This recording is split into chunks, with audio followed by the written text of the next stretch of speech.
জটা, আপনি একজন অভিভাবকের মতো সীতাকে রক্ষা করেছেন। আমি আপনাকে বর প্রদান করছি।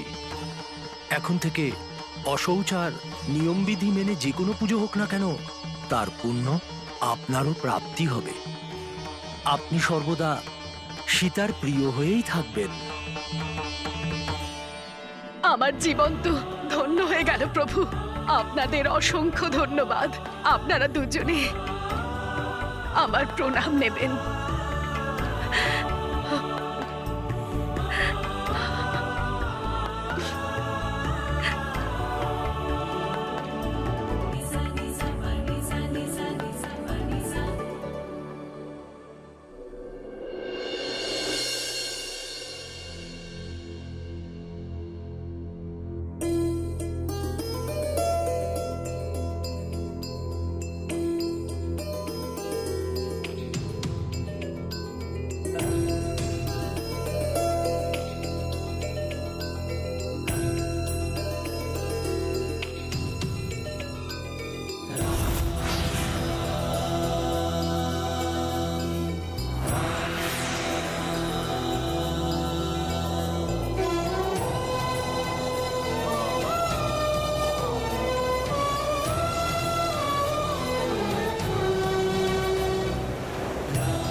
জননী জন্মভূমিশ্চ স্বর্গাদপি গরীয়সী।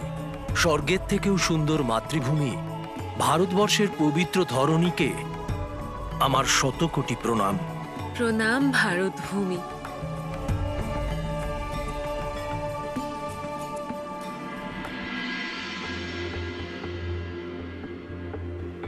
আমাদের মাতৃভূমির আমাদের প্রতি প্রচুর অবদান। ভূমি আমাদের প্রতিপালন করে, আমাদের আশ্রয় দেয়।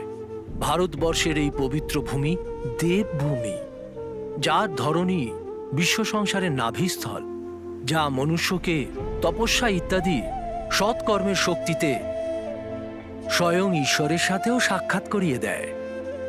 তাকে ধন্যবাদ দেওয়া আমাদের প্রথম কর্তব্য। প্রণাম ভারত মাতা।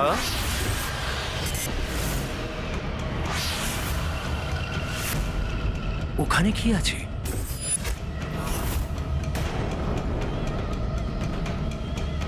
প্রভুর মনোযোগ কোথায় রয়েছে? কেউ একজন রয়েছে ওখানে, কিন্তু কে থাকতে পারে যাকে কখনো দেখা যায় আবার সে বিলুপ্তও হয়ে যাচ্ছে? সবাই সাবধান।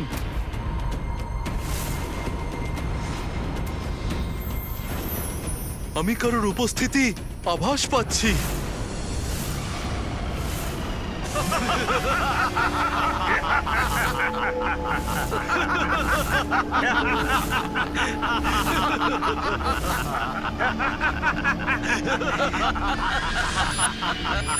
এদের তো পিশাচ মনে হচ্ছে।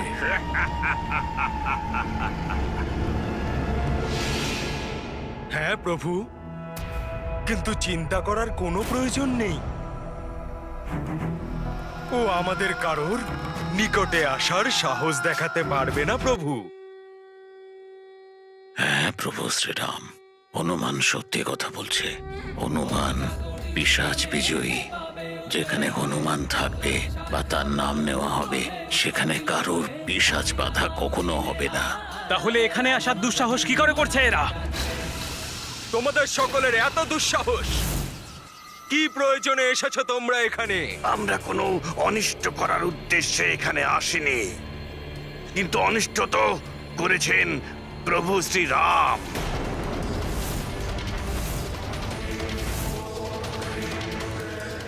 ব্রহ্ম হত্যা করেছেন তোমার শ্রীরামচন্দ্র। ব্রহ্ম হত্যা।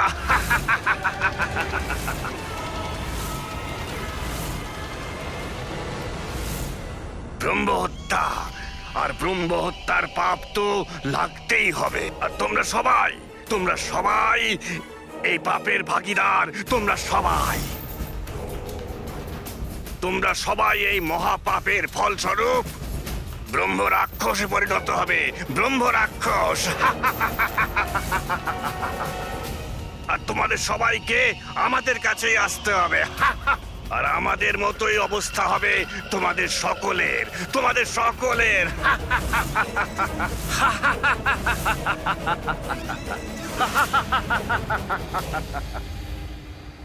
পিশাচদের কথা সত্যি স্বামী। রাবণ ব্রাহ্মণ সন্তান, আর ওনার বধ আমাদের হাতেই হয়েছে। কিন্তু মাতা, ও পাপী ছিল, অধর্মী ছিল। যদি ও পাপ না করত, তাহলে ওর বধ হতো না। হ্যাঁ হনুমান, রাবণ এক ব্রাহ্মণ পুত্র ছিল, বিদ্বানও ছিল, কিন্তু ও দুরাচারীও ছিল। সেই জন্য আমাকে ওকে শেষ করতেই হলো। প্রভু, যদি এটা মহাপাপ হয়ে থাকে, তাহলে তো আমরা সকলে এই মহাপাপের ভাগীদার।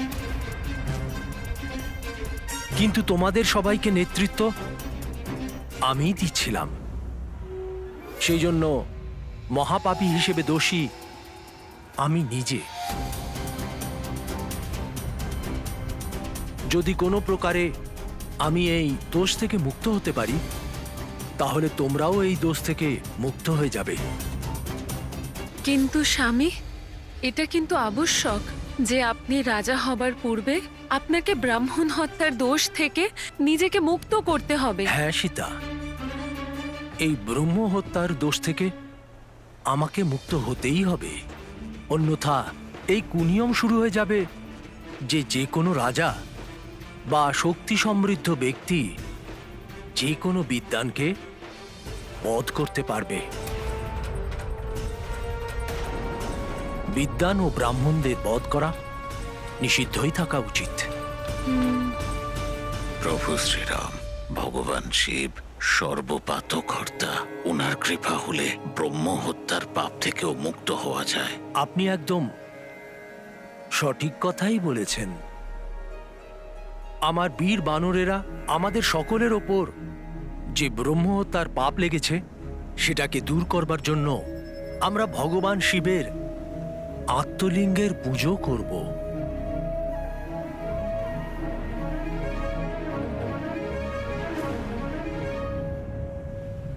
কিন্তু দাদা, আত্মলিঙ্গ তো প্রভু শিবের কৈলাস ধাম থেকেই লাভ করা সম্ভব।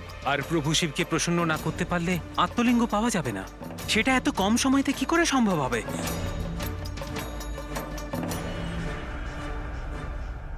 তার চিন্তা করবেন না ভ্রাতা লক্ষণ, আমি আছি তো। ভোলানাথ, আমাকে না করবেন না। সময় থাকতে থাকতেই আমি ভোলানাথের শিবলিঙ্গ নিয়ে চলে আসব। হনুমান অত্যাধিক আত্মবিশ্বাসে ভরে উঠেছে।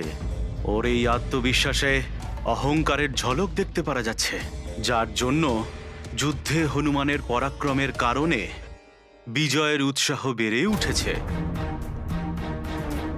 এতটা সহজ নয় হনুমান, আমার প্রভুর আত্মলিঙ্গ প্রাপ্ত করা। প্রভু, আমার গণনা অনুযায়ী মহাদেবের পুজোর জন্য কাল প্রাতের মুহূর্তই সব থেকে শ্রেষ্ঠ হবে, কিন্তু এই শুভক্ষণ থাকবে কয়েক মুহূর্ত। এ তো অতি উত্তম। হনুমান, তোমাকে তার মধ্যে মহাদেবের আত্মলিঙ্গ আনতে হবে। তাই হবে মামা শ্রী জাম্বুবান। আপনারা সকলে পুজোর আয়োজন শুরু করুন। আমি নির্ঘণ্টের পূর্বেই ভোলানাথের আত্মলিঙ্গ নিয়ে ফিরে আসব। এতটা অহংকার একদম উচিত নয় হনুমান। আসুন আমরা সবাই পুজোর আয়োজন করি।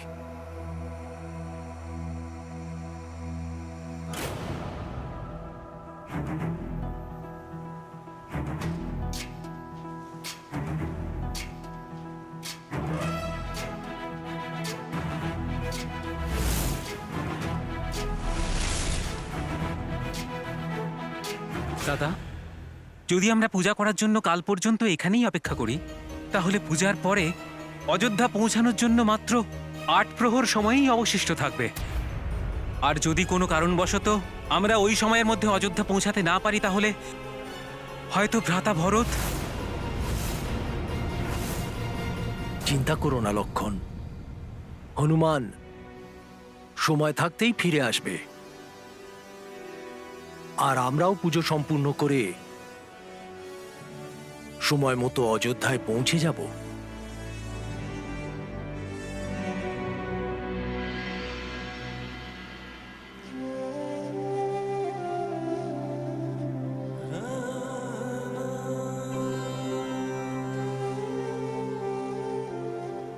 ভরত ভ্রাতা, কোনো কারণবশত যদি রাম ভ্রাতার এখানে পৌঁছতে বিলম্ব হয়ে যায় তো? প্রতিশ্রুতি দিয়েছেন ভ্রাতা আমায়, উনি কখনোই বিলম্ব করবেন না। দেখে নিও শত্রুঘ্ন, পরশু সূর্যোদয় হওয়ার পূর্বেই ভ্রাতা রাম এখানে আসবেন। আর যদি বিলম্ব হয় তাহলে আমার প্রতিজ্ঞা পূর্ণ হবে। আমি জ্বলন্ত চিতায় প্রবেশ করব। না না, এ হতে পারে না। অহংকার থাকা ভালো, কিন্তু এই অহংকার নিজের পরাজয়ের মূল কারণ হতে পারে। হনুমানকে আমি অহংকারের বিকারে প্রভাবিত হতে দেখছি। যতটাই হনুমান সরল, ততটাই শ্রেষ্ঠ ভক্ত।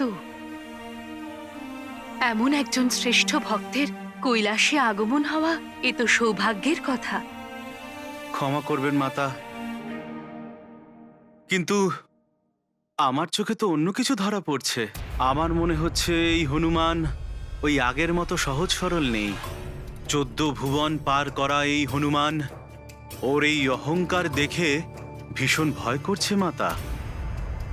প্রভু, এটা তো হনুমানের অহংকারই বলুন, যে আপনার আত্মলিঙ্গকে বৃক্ষে হয়ে থাকা ফল বলে মনে করছে, যেটা ও এখান থেকে ছিঁড়ে নিয়ে যেতে চায়। আপনার এই পবিত্র আত্মলিঙ্গকে প্রাপ্ত করার জন্য বছরের পর বছর তপস্যা করতে হয়। আচ্ছা, তাহলে তুমি কি চাও নন্দী? প্রভু, আমি হনুমানের পরীক্ষা নিতে চাই।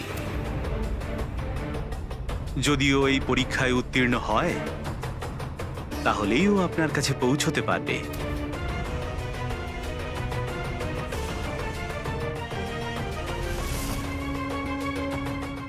হনুমান, তোমাকে তো এখন বড় কঠিন পরীক্ষা দিতে হবে। তারপরেই তুমি এই দেবেশ্বরের দর্শন করতে পারবে।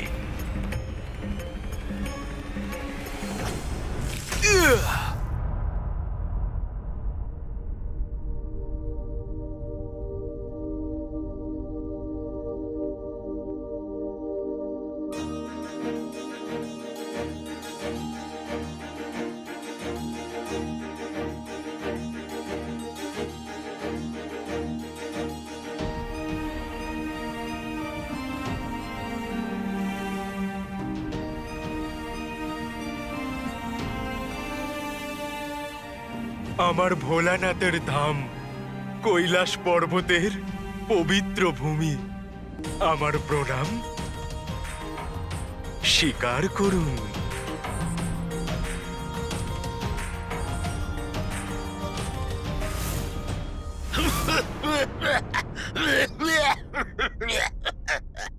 কে যে ভগবান ভোলানাথের এই পবিত্র ভূমিতে কষ্টে আর্তনাদ করছে?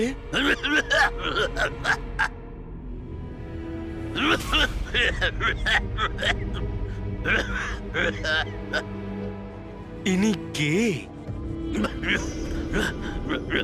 হ্যাঁ? এনার তো কুষ্ঠরোগ হয়েছে। ভালোই হয়েছে তুমি এসেছ। বড় তেষ্টা পেয়েছে আমার।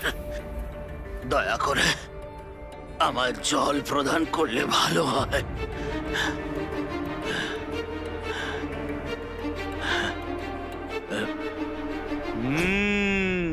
তাহলে আমার অনুমান ঠিকই ছিল।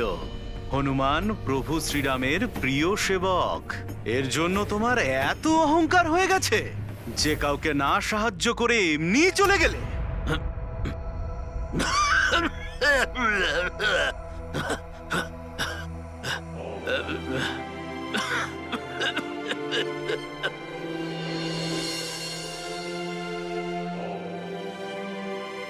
এই নিন জল মহাশয়, আমি নিজের হাতে আপনাকে জলপান করাচ্ছি। না, তুমি আমার কাছে এসো না। আমার কঠিন অসুখ হয়েছে। আমাকে স্পর্শ করে তুমি অপবিত্র হয়েও না। আপনিও আমাদের সকলের মতোই ঈশ্বরেরই সন্তান, আর আপনার মতো মানুষদের সেবা করা আর ঈশ্বরের সেবা করা একই। আমাকে আপনার সাহায্য করতে দিন।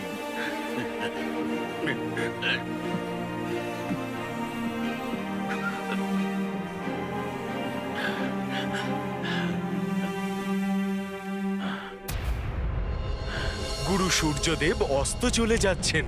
উনি অস্ত যাওয়ার আগেই আমাকে আমার কার্য সম্পন্ন করতে হবে। এটা তো সাধারণ পরীক্ষা ছিল হনুমান। এখন তো তোমাকে অনেক পরীক্ষার সম্মুখীন হতে হবে। নন্দী গেছিল তো হনুমানের বিকারগ্রস্ত হবার পরীক্ষা নিতে, কিন্তু স্বয়ংই অহংকারের বিকারে আবদ্ধ হয়েছে মনে হচ্ছে। যদি সময় থাকতে বিকারগ্রস্ত হওয়ার উপলব্ধি হয় আর প্রাণী শুধরে যায়, তাহলে বিকার থেকে মুক্ত হওয়া যায়। দেখাই যাক নন্দী এটা উপলব্ধি করতে পারবে না পারবে না। ধন্যবাদ হনুমান। এটা তো আমার কর্তব্য ছিল মহাশয়। এবার আমাকে আজ্ঞা করুন, আমায় ভীষণ গুরুত্বপূর্ণ কার্য সম্পন্ন করতে হবে। গুরুত্বপূর্ণ কার্য? দেখছি তাহলে তোমার কাছে গুরুত্বপূর্ণ কাজটা জরুরি, নাকি এই বৃদ্ধকে এভাবে ফেলে চলে যাওয়া? এমন শপথ নিয়েও আপনার ঠিক হয়নি ভরতভ্রাতা। রামভ্রাতার এখানে ফিরে আসতে যে কোনো কারণেই বিলম্ব হতেই পারে। যে কোনো বাধা আসতে পারে রামভ্রাতা।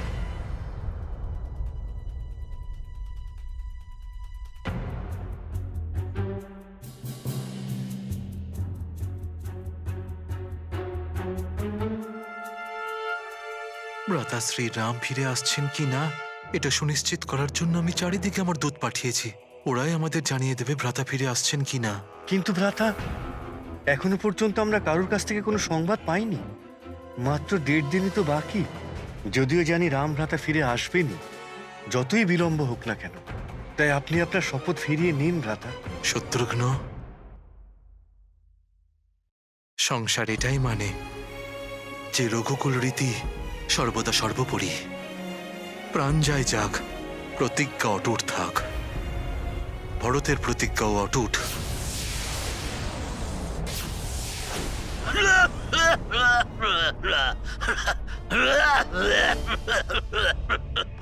ভীষণ কষ্ট হচ্ছে আপনার?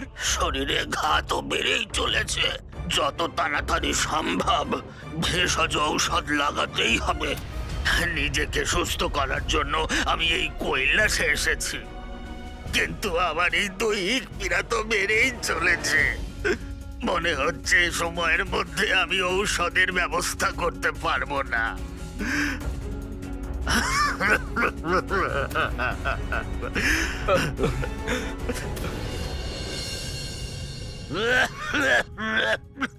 সময় থাকতে আত্মলিঙ্গ নিয়ে না পৌঁছলে আমার প্রভু এই দোষ মুক্ত কিছুতেই হতে পারবেন না।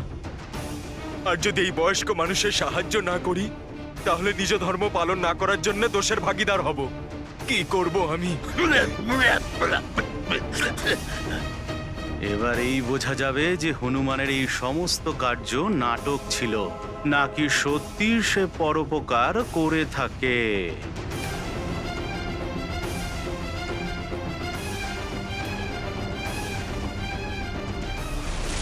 যে ব্যক্তি দুঃখী আর অভাবী মানুষদের সাহায্য করে থাকেন তিনি সর্বদা সাফল্য আর ঈশ্বরের আশীর্বাদ প্রাপ্ত হন। For more updates, subscribe to our channel, click the show links and enjoy watching the videos.